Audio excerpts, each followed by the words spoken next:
In communication with Southern California, KHJ-TV Public Affairs presents Teen Talk.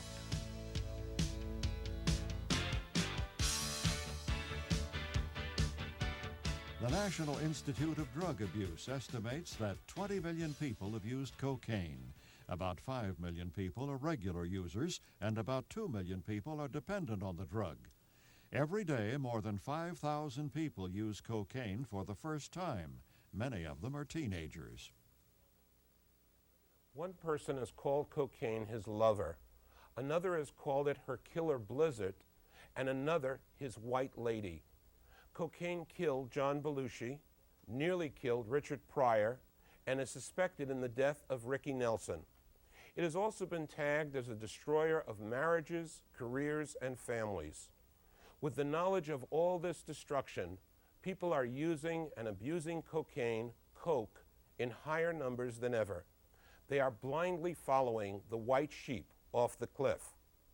I'm Joseph Feinstein, and today on Teen Talk we're going to investigate the cocaine story with our panel of teens, all of whom have used this powerful drug of denial.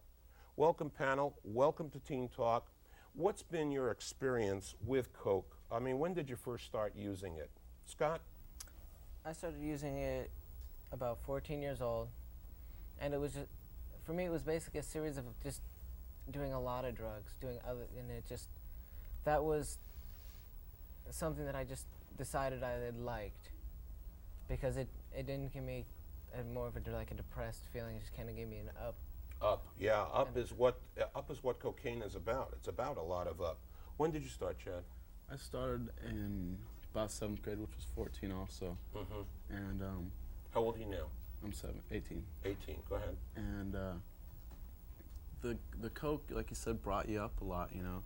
And at home, I had so many problems that I wanted to get away from that. When I did coke, I'd get up. But what I found a lot of is that the first line was where I wanted to get, and the rest of the time was trying to get back to that first feeling.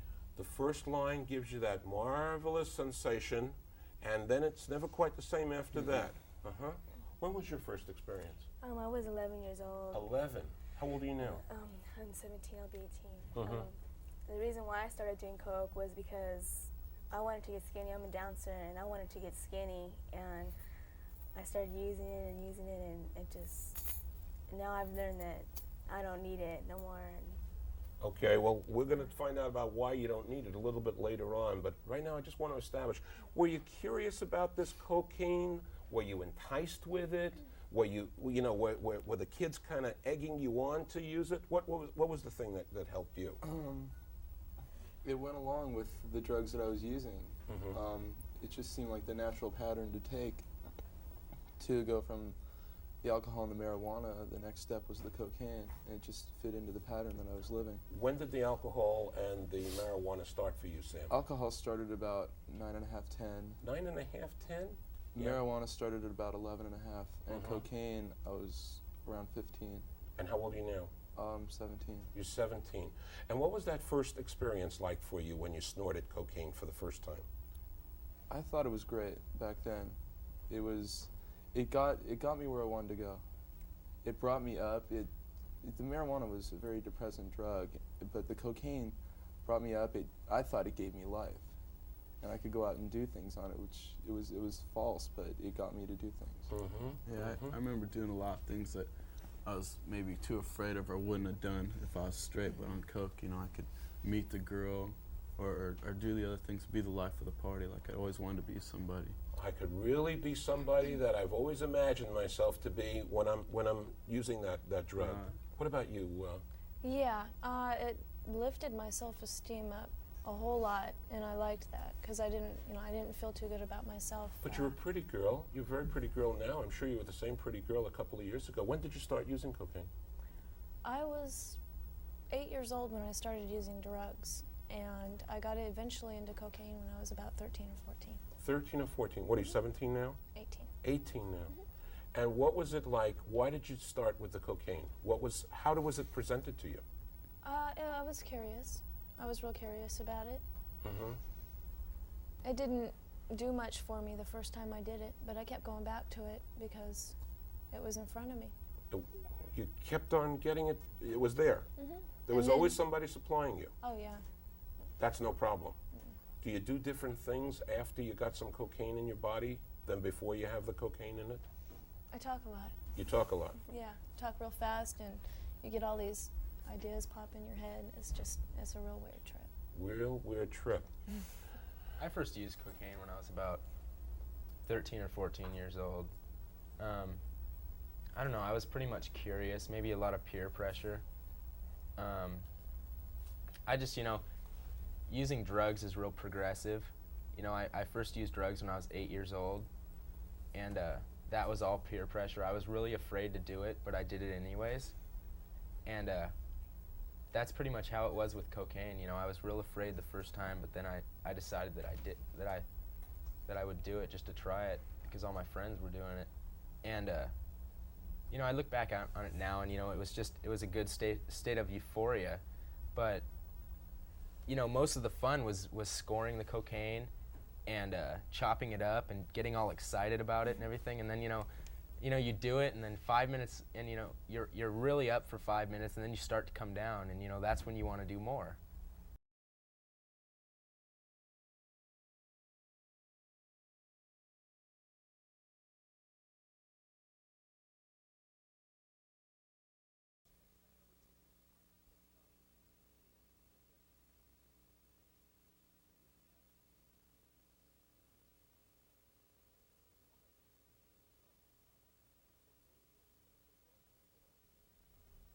Cocaine addiction is often called a disease of denial. Panel, what do you think that means? Were any of you denying anything? Sam? Yeah, I was into denying who I was. I denied everything of myself. The cocaine, when I got the cocaine, it was like I was hip, slick, and cool. I had a big ego with it. I could go out and do anything with it. It gave me a false sense of reality. I denied my feelings. I denied everything about me. Where'd you learn that? Where'd you learn the denial? I mean, Is I had very low self-esteem. And cocaine was supposed to be so glamorous that it just, every movie, everything depicts cocaine as being the up-in drug.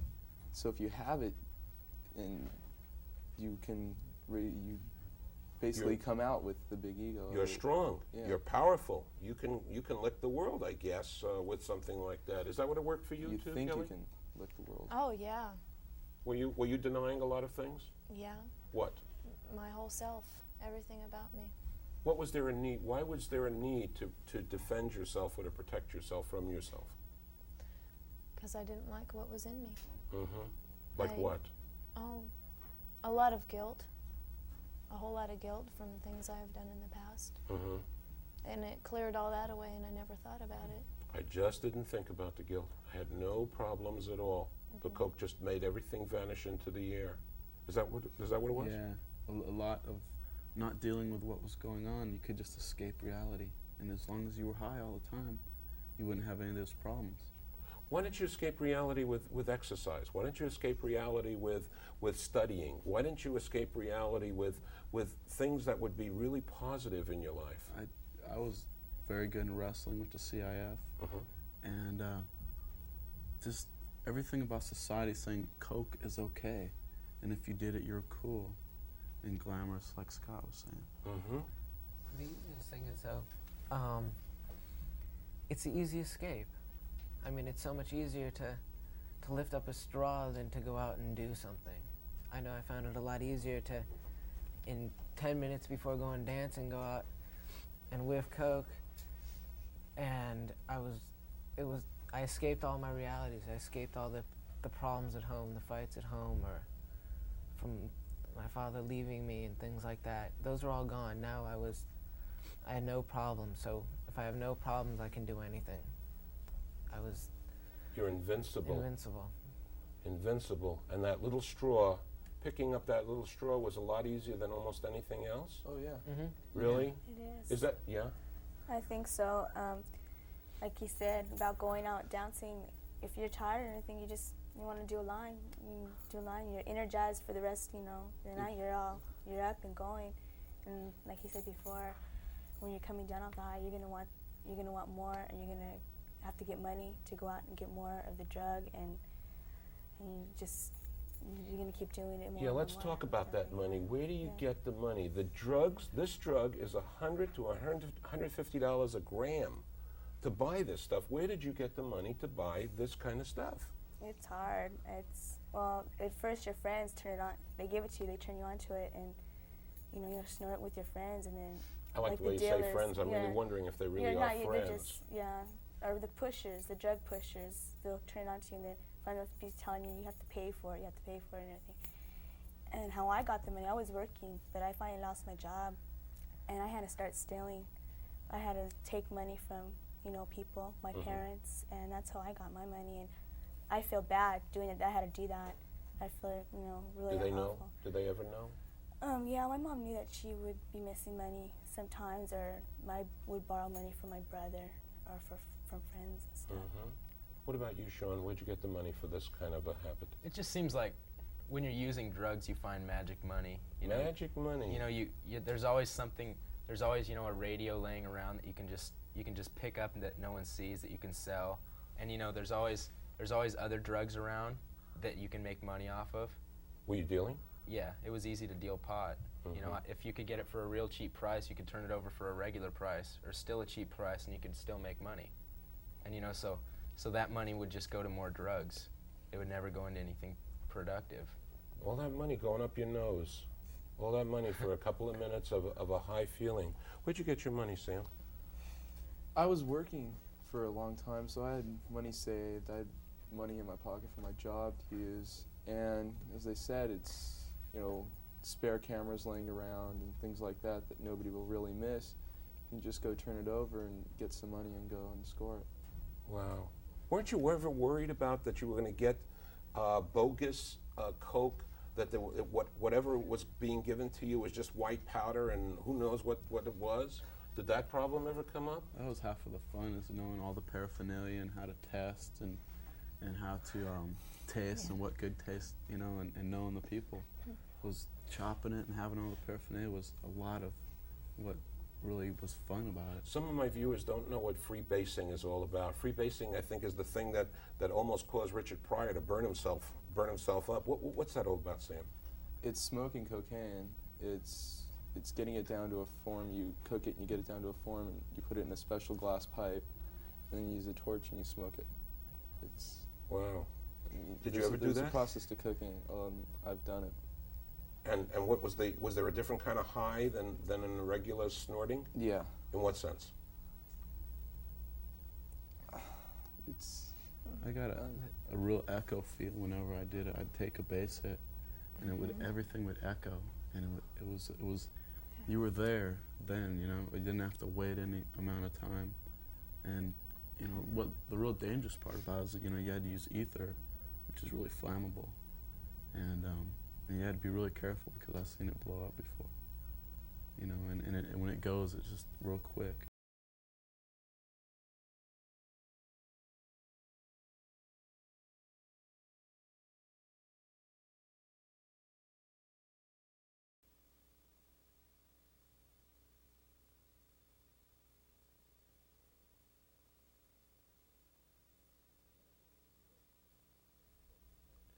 Medical reports indicate that coke can completely break down nasal membranes, result in a loss of energy, cause insomnia, headaches, memory impairment, high blood pressure, heart attacks, and strokes.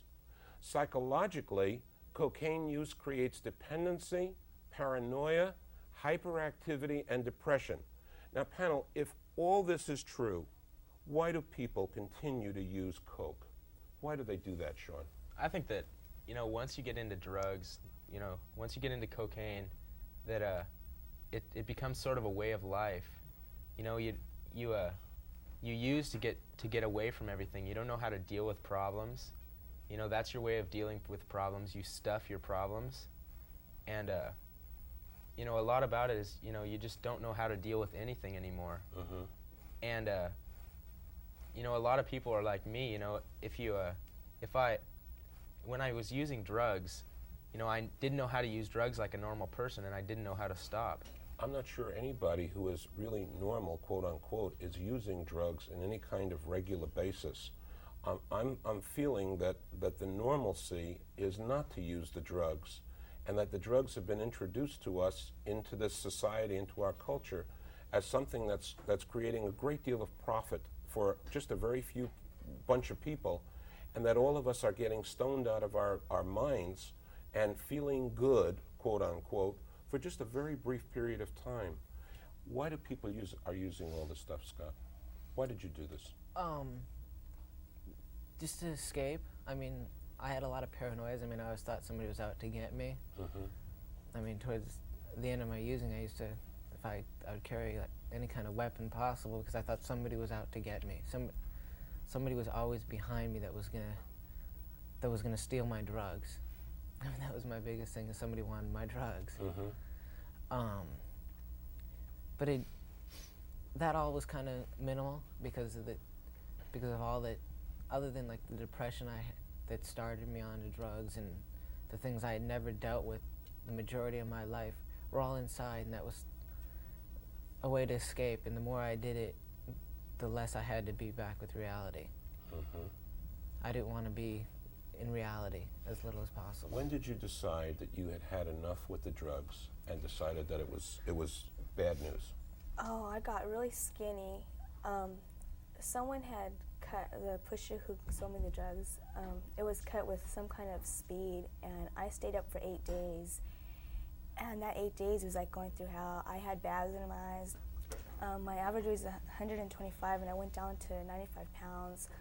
I got sick. When my mom finally tried to make me to eat, I would throw up the stomach because I wasn't used to eating, and I would start to throw up. I couldn't hold food into my stomach, and finally I discovered, like, you know, what's become of me, you know, and I had to stop. I couldn't do it no more. Couldn't do it anymore. And what'd you do? I couldn't snort it no more because I had blisters in my nose, and I couldn't even get the coke to go up my nose anymore because the blisters were so bad. Yeah, I was reading in my research about people whose membranes, their nasal passages were all hollow. They had hollowed them out with this cocaine. It had just eaten away. It had eroded their nasal passages. So awful, so awful. When did you finally decide enough was enough was enough? Oh boy, that took a long time for me to decide.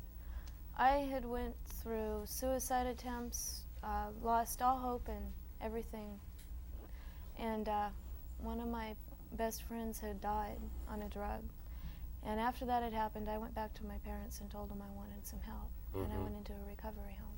You went into a recovery home, and what are you doing now? How are you making your life something different right now? Well, I'm clean now. Have been for over a year. Everything has been just, you know, working out real good for me. I'm able to deal with things when they come up a lot better than, you know, I never did before. I am now. And I can see life, I can look at life through more positive eyes. How did those eyes open wide and decide that it was life that you were seeking and not this cocaine death? I found a higher power. A higher power? Okay, so for you it's a higher power that's been entered into your life? Yes. Okay. Sam, how did you finally decide that enough was enough of this stuff?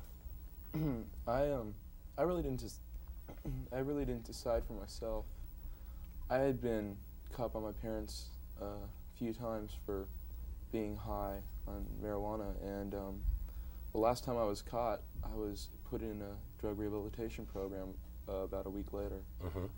But by that time, I was ready to stop. I had hit bottom, and I just needed something else. I couldn't handle it any longer. How are you doing now? I have about 11 and a half months completely sober from all drugs, and I'm doing really good. I feel really good about myself today. What would you guys like to say to the teenagers out there who are thinking it is really still very cool, very up to keep using those drugs and using that coke? What would you say, Sean? That step back from what you're at and take a look at other people, you know, and really take a good look at yourself, where you're going to be in 10 years if you keep this up.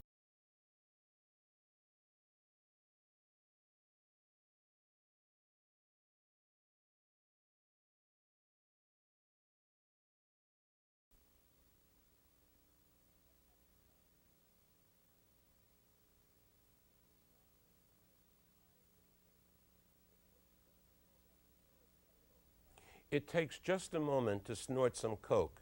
It takes just a few more moments for it to have its effect. The high lasts for a short time, maybe 30 minutes or so, and it may take a lifetime to stop using it once you start.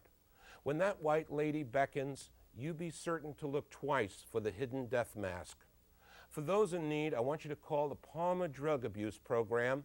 That's at 1-818-782-3344. And another important contact for you may be the National Federation of Parents for Drug-Free Youth at Post Office Box 722, Silver Springs, Maryland, 20901. Panel, I can't begin to tell you how wonderful you've been in explaining the cocaine story through your own individual experiences. It's been very valuable with you, and I really appreciated all you told to the audience. For Teen Talk, this is Joseph Feinstein saying we will see you